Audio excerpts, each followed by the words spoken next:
बेटा रीड करना है आपको। कशिश, यस सर। हाँ अनम्यूट होके रीड करो इरेशन फर्स्ट को। Carbon, silicon and germanium have same lattice structure. Why is carbon insulator? देखो बेटा While वाई, वाई देखो रीजन देखो। कार्बन के outer orbit also 4 electron, silicon 4, germanium 4, but ये ऑर्बिट कार्बन की है, ये ऑर्बिट सिलिकॉन की हुई और ये ऑर्बिट जर्मेनियम की हुई, सेकंड, थर्ड और फोर्थ, राइट। सभी में इलेक्ट्रॉन कंप्लीटली फिलअप नहीं हुए हैं, but you know about very well कि जो आउटर ऑर्बिट होगी ना उसको कम एनर्जी देनी पड़ती है रिमूव करने के लिए, इसलिए जर्मेनियम को कम एनर्जी देनी पड़ेगी, उससे ज्यादा सिलिकॉन को देनी पड़ेगी, उससे ज्यादा कार्बन को देनी पड़ेगी। बस उतना ही क्वेश्चन का आंसर है। इसलिए कार्बन है ना वो इंसुलेटेड है, कार्बन जो है वो इंसुलेटेड है बेटा। आगे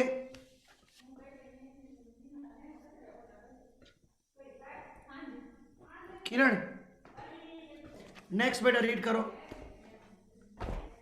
example 14.2. हाँ Suppose a pure silicon crystal has 5 into 10 raised to 28 atoms per meter cube. It is doped by 1 ppm concentration of pentavalent arsenide. Calculate the number of electrons and holes. Given that Ni equals to 1.5 into 10 raised to 16 meter per meter cube. Okay बेटा, देखो सबसे पहले मैं आपको दो चीज आपको पढ़ाना चाहता हूं, ये नोट डाउन कर लेना। प्योर सेमीकंडक्टर होता है प्योर, तो जितना Na होता है ना उतना NH होता है, उतना Ni होता है। एक्सट्रेंसिक सेमीकंडक्टर तो उसमें Ni square is equal to Ne into NH होता है। कोई आपको ऐसा बोले कि पीएन जंक्शन डायोड है, एक में आर्सेन इलेक्ट्रॉन मतलब एक में पेंटावेलेंट ऐड किया है, एक में ट्राइवेलेंट ऐड किया है।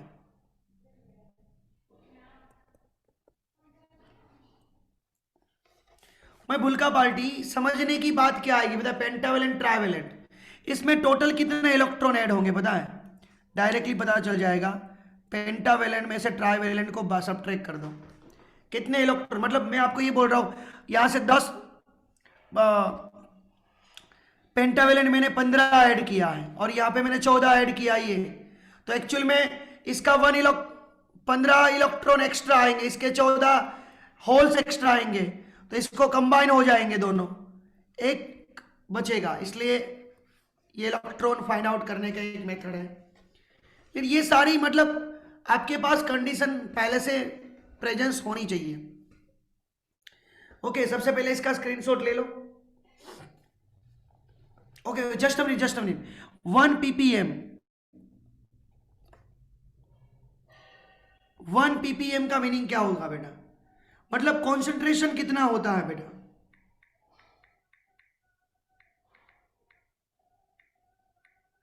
कॉन्सेंट्रेशन कितना होता है, पास्ट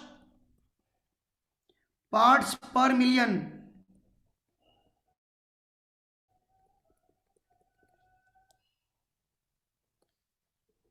पार्ट्स पर मिलियन, ये डोपिंग है। पर मिलियन मतलब 1 ppm का मीनिंग होता है 10⁶ डोपिंग किया हम लोगों ने, जिसका भी होगा वो, इसका मीनिंग भी कंसेप्ट क्लियर रखना। क्लियर, चलो आप इतना पहले तो कंसेप्ट को लिख लो अच्छा वाला।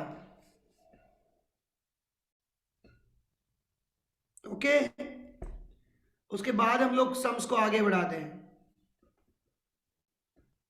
अब देखो इलस्ट्रेशन 14.2, जिसमें क्या लिखा हुआ है बेटा कि टोटल नंबर्स ऑफ एटम्स कितने हैं, atoms of silicons 5 cross 10⁻28 atoms पर मीटर क्यूब, मतलब 1 मीटर क्यूब में इतना। अब हम लोग 1 ppm जितना, 1 ppm मतलब आर्सेनिक कितना ड्रॉप कर रहे हैं, ड्रॉपिंग ऑफ आर्सेनिक,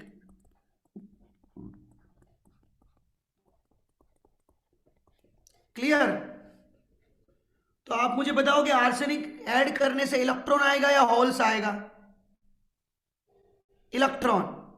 कितने नंबर्स ऑफ इलेक्ट्रॉन ज्यादा मिलेंगे, तो numbers of electron from doping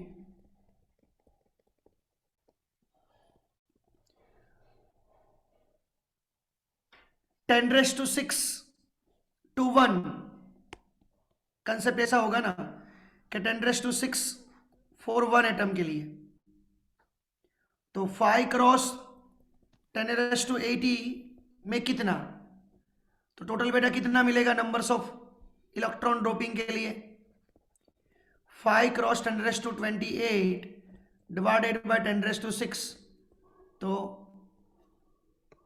आपको आंसर आएगा 5 क्रॉस 10⁻22 पर मीटर क्यूब, इतने इलेक्ट्रॉन्स हैं। चलो Na मिल गया। अब आपको NH फाइंड करना है, तो आपको नीचे Ni दिया है, देखो Ni कितना है बेटा, 1.5 क्रॉस 10⁻16, तो NH कितना, फॉर्मूला यूज करेंगे Ni² is equal to Ne into NH, तो NH is equal to Ni² by Ne। What is the Ni², 1.5 cross 1.5 दो बार होगा ना बेटा, 10⁻32, और ये 5 क्रॉस 10⁻22, 5 तरी 15, 15 तरी 45, मतलब 45, ये 2 पावर कम हो गया, यानी कि 30 हो गया, 30 में से ये 8 हो गया, यानी कि 4.5 क्रॉस 10⁻9 मीटर क्यूब। मुझे बताओगे ये पी टाइप सेमीकंडक्टर है या एन टाइप, एन और एनएच में से, अनम्यूट होके बोलना बेटा, पी है या एन है, ये कौन से टाइप का सेमीकंडक्टर हुआ बेटा, गिव मी आंसर बेटा, अनम्यूट होके बोलो, मैंने ऐसा बोला, पी टाइप है या एन टाइप है, एन टाइप, एन टाइप है, बिकॉज ऑफ यहां पे आप देख रहे हो बेटा कि एनी 10⁻22 और ये 10⁻9, उससे पता चल जाता है एनी बड़ा है एनएच छोटा है बेटा।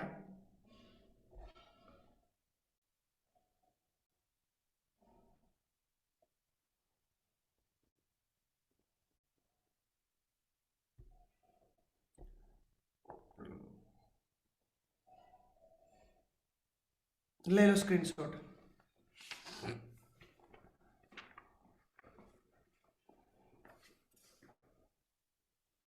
ऐसा ही बेटा क्वेश्चन एक्सरसाइज में दिया है बेटा, बहुत बढ़िया सा क्वेश्चन है, देखो एक्सरसाइज का 14.8 कि नंबर्स ऑफ सिलिकॉन्स के जो एटम हैं वो कितने हैं बेटा, 5 क्रॉस 10⁻28। आगे बेटा Tushar at a time arsenic और इंडियम दोनों को ऐड कर रहे हैं, आर्सेनिक को ऐड कर रहे हैं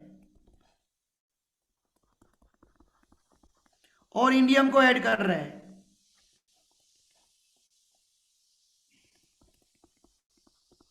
मतलब ये पेंटावेलेंट है, ये ट्राईवेलेंट है, इससे आपको बेटा इलेक्ट्रॉन्स मिल गए, कितने इलेक्ट्रॉन्स हो गए, 5 क्रॉस 20 माइनस 5 क्रॉस 10⁻20। यहां पे पीपीएम नहीं दिया है बेटा, यहां पे पीपीएम नहीं दिया है, ये कंसेप्ट क्लियर करो। अगले वाले सम्स में पीपीएम दिया था, यानी कि डोपिंग दिया था, यहां पे डायरेक्टली दे दिया कि कितना डोपिंग हो रहा है, तो ये 500 क्रॉस 10⁻20 और ये 5 क्रॉस 10⁻20, तो 500 माइनस 5 495 क्रॉस 10⁻20, यानी कि 4.95 10⁻²2 राइट। ये नहीं मिल गया आपको, अभी तो डेटा ही बन रहा है बेटा। आगे देखो,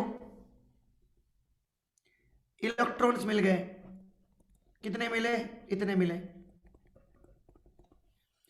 अब दूसरा क्या फाइंड करना है, होल्स। Ni की वैल्यू दे रखी है बेटा, Ni की वैल्यू दे रखी है, कितनी दे रखी है, 1.5 cross 10⁻16। NH is equal to question mark, कौन सा फॉर्मूला, यही वाला, Ni² is equal to Ne into NH। तो NH is equal to Ni² by Ne। अब बेटा इतना तो कैलकुलेशन कर सकते हो, इसका आंसर आ रहा है 4.54 क्रॉस 10⁻⁹। मुझे बेटा ये बताओगे, ये पी टाइप है या एन टाइप है, पी टाइप है या एन टाइप है, अनम्यूट होके बोलो।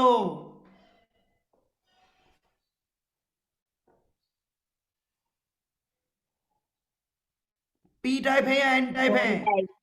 Y why why why N type. Electron ज्यादा है, नंबर्स ऑफ इलेक्ट्रॉन ज्यादा है, इसलिए एन टाइप। बस खत्म बेटा सब।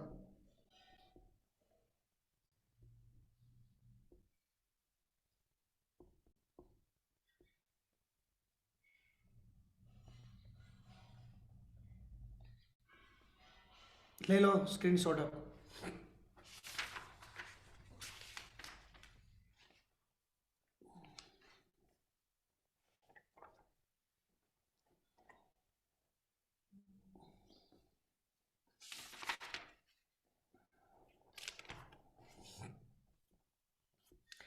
माय बुल्का पार्टी, ओ माय बुल्का पार्टी।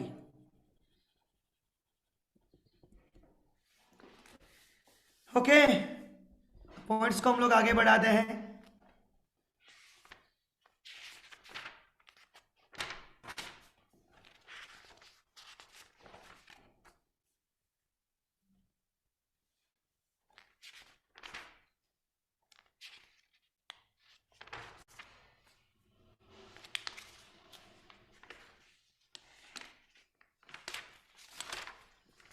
नेक्स्ट इलस्ट्रेशन कशिश बेटा,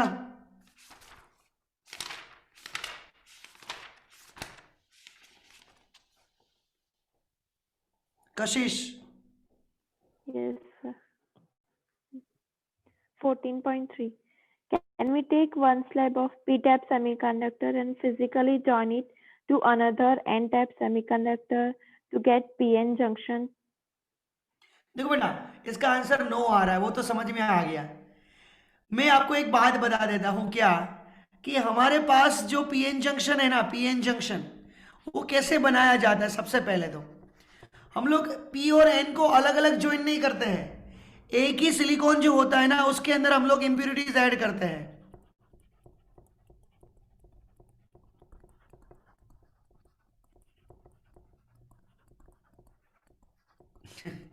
अब क्लियर हुआ।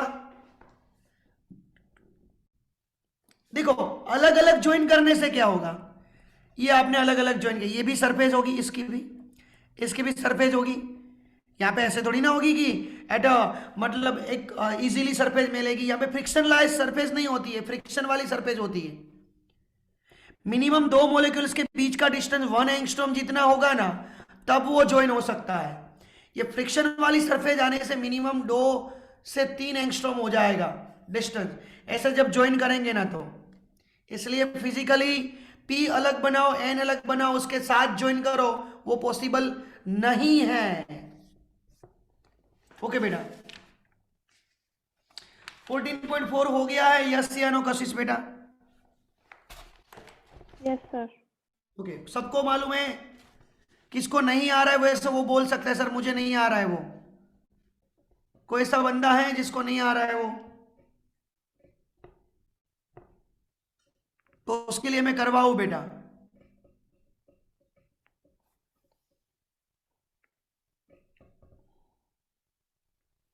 ओ मैं बुल्का पार्टी,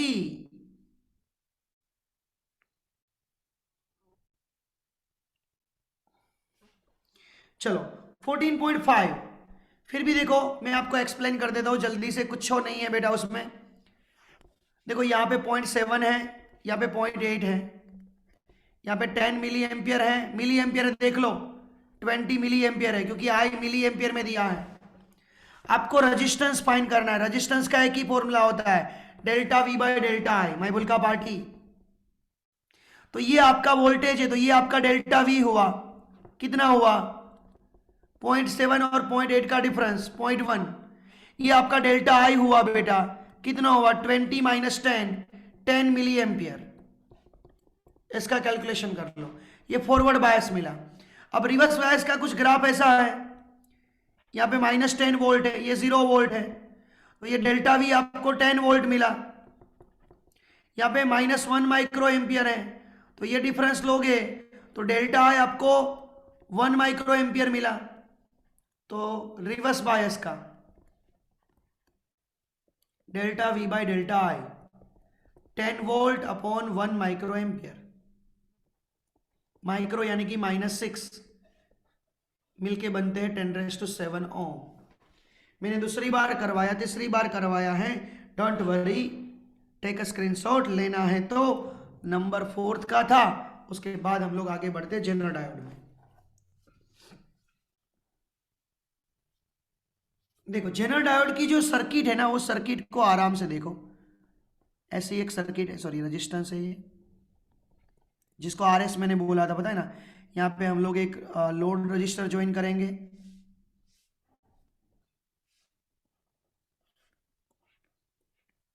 ये हमारा Z यहाँ पे ड्रॉ करेंगे, राइट। ये हमारा इनपुट था, सबको मालूम है। यहाँ पे लोड रेजिस्टेंस ज्वाइन करेंगे, ये वोल्टेज रेगुलेटर है, इसका आउटपुट कितना मिलेगा सबको मालूम है, VZ जितना ही मिलेगा। ये लोड करंट होगा, इसमें से जो पास होगा वो Z करंट होगा, ये टोटल I होगा। क्लियर। देखो अब आप general regulated voltage power supply 6 volt दिया है, देखो जनरल डायोड का वोल्टेज 6 वोल्ट दिया, मतलब इतना वोल्टेज 6 वोल्ट है, राइट। आगे रीड करो, रेगुलेशन के लिए यूज किया है, लोड करंट 4 मिली एम्पियर है, ये 4 मिली एम्पियर है बेटा। आगे बेटा input unregulated input voltage 10 volt है, ये 10 वोल्ट है। तो आरएस का मैग्नीट्यूड कितना होगा? ओ बेटा ये 6 वोल्ट है ना, तो आपको इतना वोल्टेज मिल गया, क्योंकि टोटल 10 है तो ये 4 वोल्ट हो गया।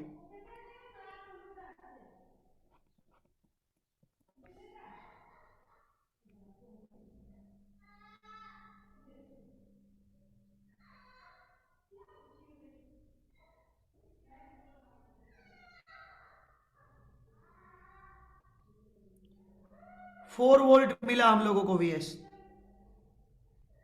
ये 6 वोल्ट मिला। 4 वोल्ट समझ में आया आपको? 4 वोल्ट क्यों? क्योंकि 6 + 4 10 होता है ना। अब आपको ये करंट मिल जाएगा ना, तो VS is equal to IRS, तो RS is equal to VS by I। VS by I करने से आपको ऑटोमेटिकली RS मिल जाएगा।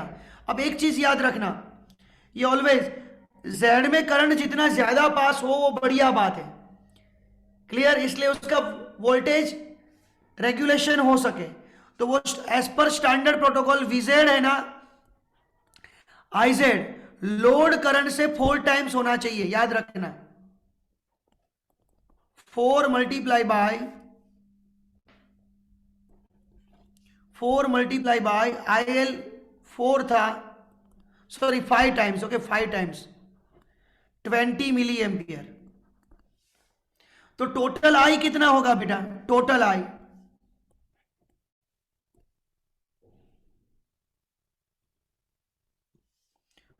I कितना होगा?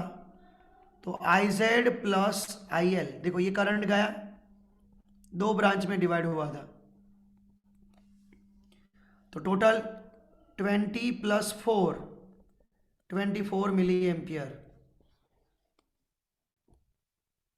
तो Vs कितना है 4 वोल्ट अपॉन 24 मिली एम्पियर।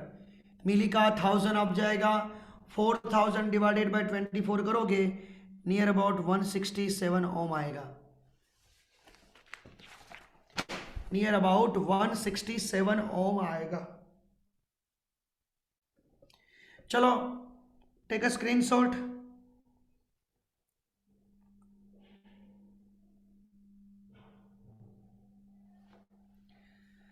चलो फुल्का पार्टी 14.6 रीड करो कशिश। The current in the forward bias is known to be more than the current in the reverse bias. What is the reason then to operate the photodiodes in reverse bias? Reverse bias में current micro ampere की comparison में forward bias में current milli ampere ज्यादा है, हम लोगों को पता है। तो why we use the photodiode use the in the reverse bias. देखो ये एमसीक्यू तो नहीं बन सकता है, मतलब फिर भी आपको मैं बता दूं रिवर्स बायस ज्वाइन करने से फायदा क्या रहता है। क्योंकि हम लोगों ने जब रिवर्स बायस ज्वाइन किया तो मुझे काम क्या करना था कि यहां पे सारे इलेक्ट्रॉन इकट्ठे होने चाहिए और यहां पे सारे होल्स इकट्ठे होने चाहिए। कब? जब यहां का जंक्शन ब्रेक हो तब। तो जंक्शन ब्रेक करने के बाद उस साइड इलेक्ट्रॉन कब जाएंगे? जब मैं इसको पॉजिटिव के साथ कनेक्ट किया होगा तब, क्योंकि इलेक्ट्रॉन पॉजिटिव टर्मिनल की तरफ अट्रैक्ट होता है ना। तो यहां पे जब नंबर्स ऑफ इलेक्ट्रॉन्स बढ़ेंगे तब एक्सटर्नल करंट स्टार्ट होगा, क्योंकि करंट इस तरीके इलेक्ट्रॉन का flow that means current, that means electron का फ्लो ऐसे तब जाएगा जब इसको पॉजिटिव, मतलब एन को मैंने पी के साथ ज्वाइन किया यानी कि रिवर्स बायस के साथ ज्वाइन किया था। फिर ये एक रीजन देना था और कुछ नहीं था बेटा। 14.7 बेटा।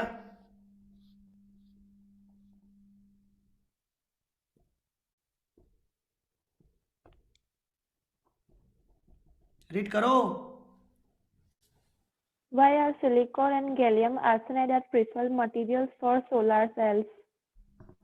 देखो एक चीज याद रख लेना सब लोग, सिलिकॉन का बैंड गैप 1.1 ईवी, उसके बाद गैलेनियम आर्सेनाइड का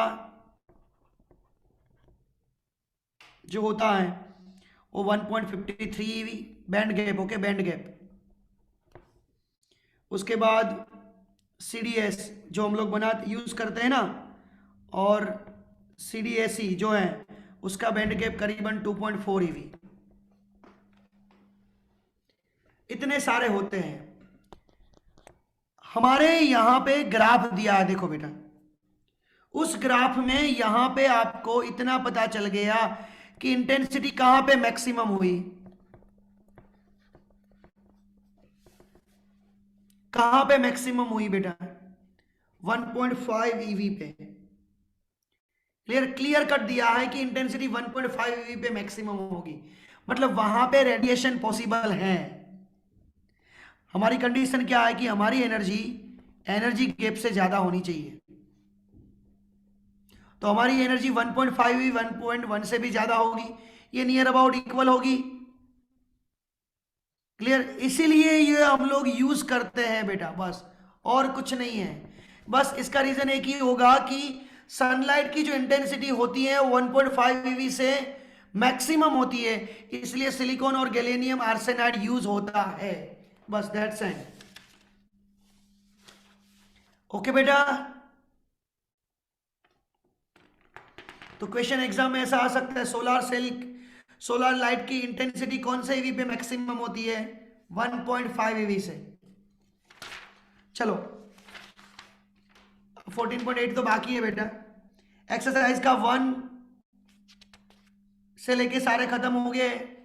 बीच में जो सेमीकंडक्टर ट्रांजिस्टर के आ रहे थे वो भी नहीं करने हैं। एडिशनल एक्सरसाइज का जो एक सम था वो मैंने करवा दिया, 1 मीटर क्यूब वाला एडिशनल एक्सरसाइज का सम्स, पहला वाला अभी मैंने करवाया। क्लियर? 9 और 10 नहीं करने हैं बेटा।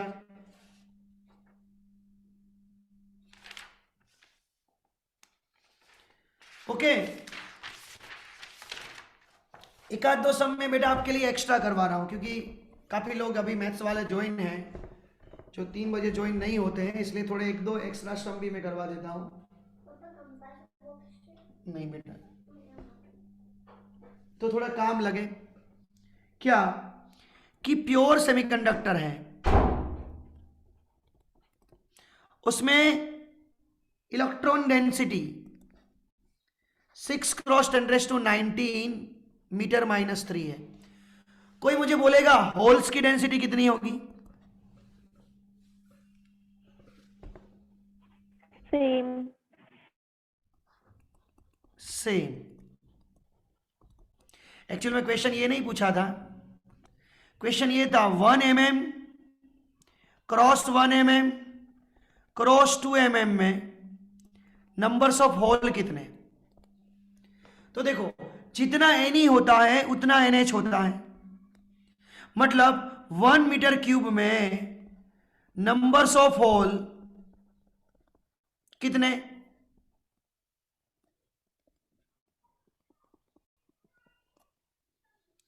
तो 1 mm 2 mm -3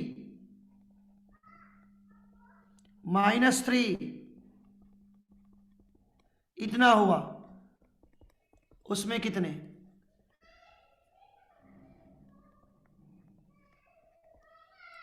टू क्रॉस 10⁻⁹ को ऐड करेंगे,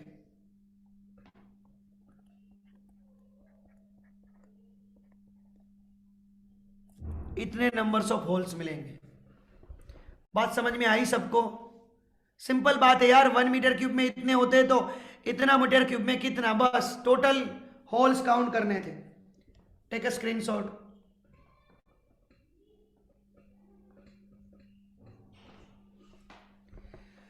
और एक क्वेश्चन दूसरा करवा रहा हूं इसके बाद का। पीएन जंक्शन है, पीएन जंक्शन, उसमें विड्थ ऑफ डेप्लेशन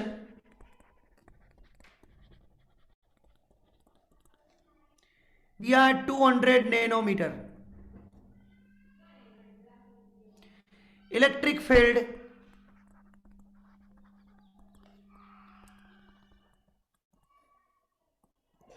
वोल्ट पर metre. What is the potential barrier? पहले तो मुझे ये बता दो, पोटेंशियल बैरियर फाइंड करना मतलब क्या फाइंड करना?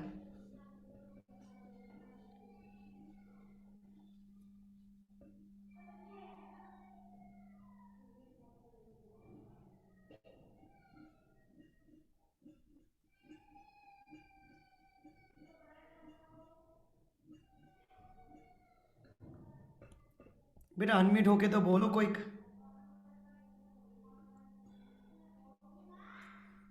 पोटेंशियल बैरियर मतलब distance between the depletion layer. वाह, मैंने इसलिए तो पूछा पोटेंशियल बैरियर मतलब क्या फाइंड करना।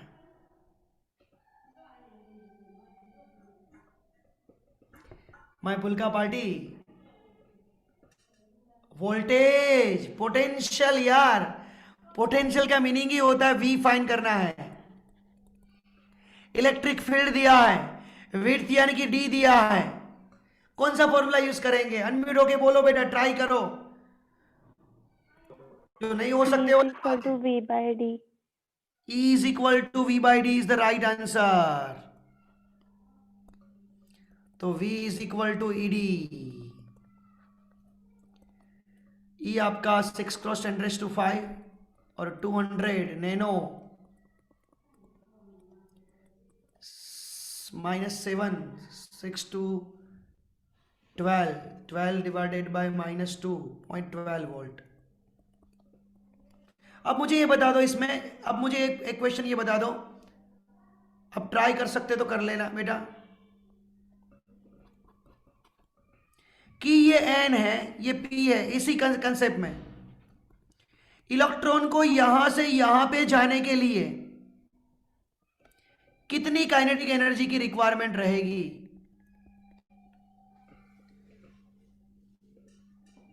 कौन सा फॉर्मूला यूज करेंगे? काइनेटिक एनर्जी कितनी मिलेगी आपको, कितनी रिक्वायरमेंट होगी? KBT। क्या? 3/2 KBT। But we give not T, temperature नहीं दिया है बेटा, सम एक ही है। 1/2 mv² बेटा सही है, मैं मना नहीं कर रहा हूं, बट यहाँ पे आपको वेलोसिटी थोड़ी ना दे रखी है, यहाँ पे वेलोसिटी नहीं दे रखी है।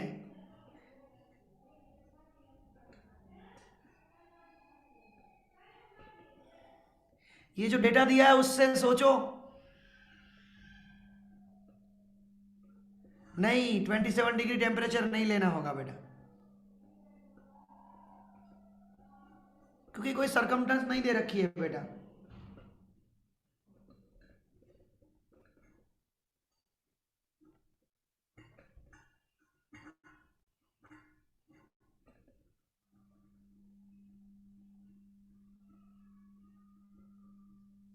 h/√2m/qv।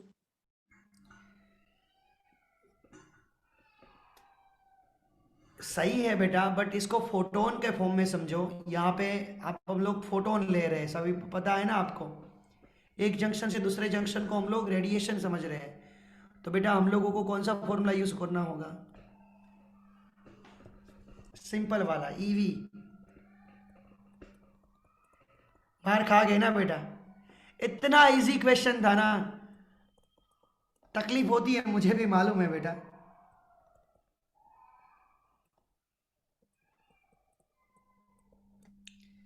मुझे भी मालूम है बेटा कि कभी कभार हम लोग इसमें मार खा जाते हैं। Okay, take a screenshot.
हाँ, 2 मिनट बेटा।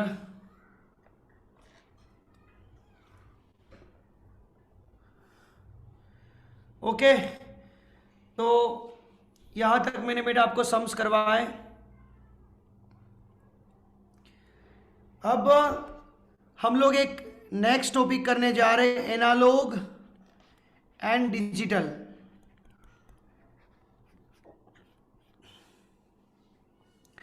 एनालॉग और डिजिटल क्या है सबसे पहले तो मैं आपको बता दूं कि एनालॉग और डिजिटल में दोनों में फर्क क्या है। तो हमारे पास दो टाइप्स के वोल्टेज होते हैं। Voltage that mean signal. आप लोगों ने कैसे सिग्नल देखा है ऑलवेज कि जिसकी वैल्यू मैक्सिमम हो, मिनिमम हो, ऐसे ही रैंडमली कुछ ना कुछ वैल्यू चेंज होती रहती है। विथ रिस्पेक्ट टू टाइम उसकी वैल्यू अलग अलग होती है, डिफरेंट टाइप्स ऑफ वैल्यू होती है उसकी। क्लियर? ऐसे सिग्नल को हम लोग एनालॉग सिग्नल बोलते हैं।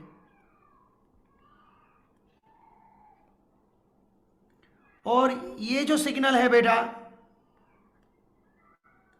इसमें दो वैल्यू होगी, एक होगी मैक्सिमम वैल्यू और एक हैगी मिनिमम वैल्यू। मतलब बीच में मैं लाइन नहीं ड्रॉ कर रहा हूं, बट एक होगी मिनिमम वैल्यू, यानी कि ऐसा सिग्नल आएगा, मैक्सिमम वैल्यू और minimum value. Maximum value 1, minimum value 0। Maximum value 1, minimum value 0। Clear? तो 1 is the maximum, 0 is the minimum.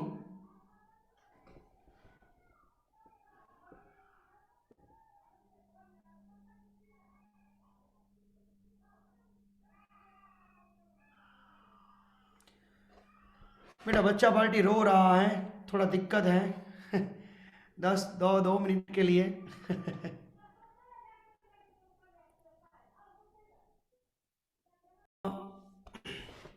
दो सिग्नल को अब पढ़ने वाले हैं, एनालॉग सिग्नल और डिजिटल सिग्नल। एनालॉग सिग्नल में हम लोग क्या देखेंगे कि उसकी जो वैल्यू होगी वो with respect to time vary होती है, जो अभी हम लोग ये सिग्नल पढ़ के आए हैं। क्लियर? इसमें दो ही वैल्यू होती है, मैक्सिमम होती है और मिनिमम होती है। तो जो वैल्यू मैक्सिमम होगी उसको हम लोग 1 बोलेंगे, जो वैल्यू मिनिमम होगी उसको हम लोग 0 बोलेंगे। ऐसी चीज को हम लोग कंप्यूटर की लैंग्वेज में क्या बोलते हैं? Binary number. क्या बोलते हैं? Binary number. क्लियर? तो कल से हम लोग ये बाइनरी नंबर से एनालॉग और डिजिटल सिग्नल हम लोग स्टार्ट करेंगे, जिसमें हम लोगों को लॉजिक गेट्स पढ़ना है। लॉजिक गेट, अलग अलग लॉजिक गेट्स होंगे।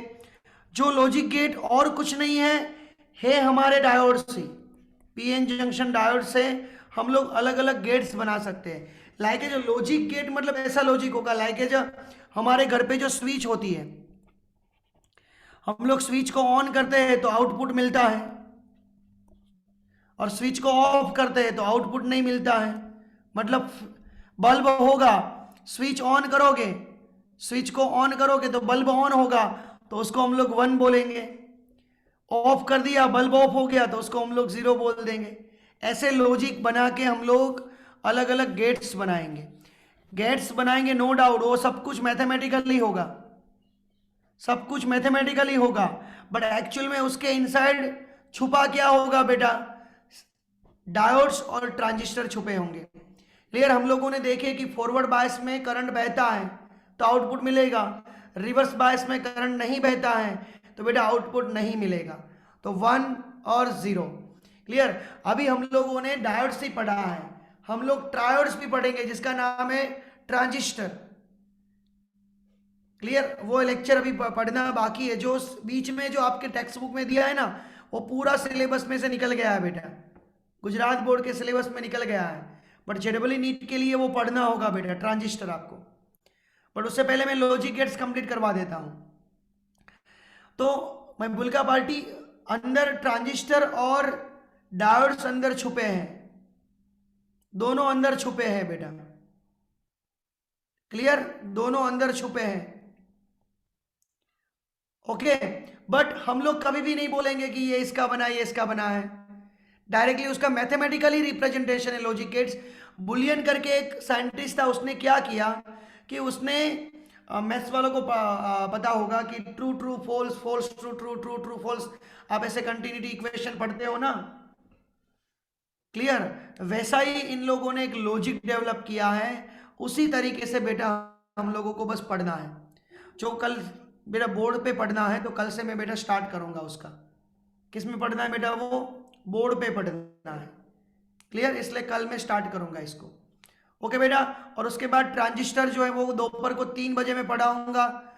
लॉजिक गेट्स खत्म होने के बाद, लॉजिक गेट्स जैसे ही खत्म होंगे उसके बाद में ट्रांजिस्टर 3 बजे चलाऊंगा, और 9 बजे उस टाइम पे रिवीजन स्टार्ट होगा। ओके बेटा, तो ये हमारा यहां तक का कंसेप्ट है, क्लियर? रिवीजन बेटा करते रहना। आज सपोज क्विज होगी शाम को 7 बजे आपकी। किसकी क्विज? सेमीकंडक्टर की क्विज। ये जहां तक पोर्शन कंप्लीट किया है वहां तक की क्विज होगी बेटा। प्लीज सब लोग ज्वाइन होना। बोर्ड के एमसीक्यू की क्विज होगी, कोई जेडबल नीट की बात नहीं कर रहा हूं। ये एमसीक्यू बोर्ड्स के होंगे, टैक्स बेस्ड होंगे बेटा, टैक्स बेस्ड एमसीक्यू की क्विज होगी बेटा।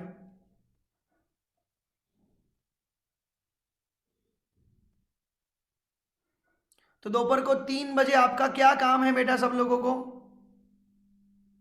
दोपहर को 3 बजे क्या है बेटा? कुछ नहीं है। तो दोपहर को 3 बजे बेटा वो एक क्विज खेल लेते हैं हम लोग, क्योंकि शाम को 7 बजे नहीं रखनी है, क्लियर? तो सबको बोल रहा हूं दोपहर को 3 बजे बेटा हम लोग ज्वाइन होंगे फॉर अवर क्विज के लिए। और टेक्स्ट बेस्ड एमसीक्यू रहेंगे बेटा, तो थोड़ा टेक्स्ट का रीडिंग करना है बस। बीच में टाइम मिले तो आप टेक्स्ट का रीडिंग कर लो, प्लीज, आई रिक्वेस्ट। ओके, तो 3 बजे हम लोग क्विज खेलेंगे इसकी।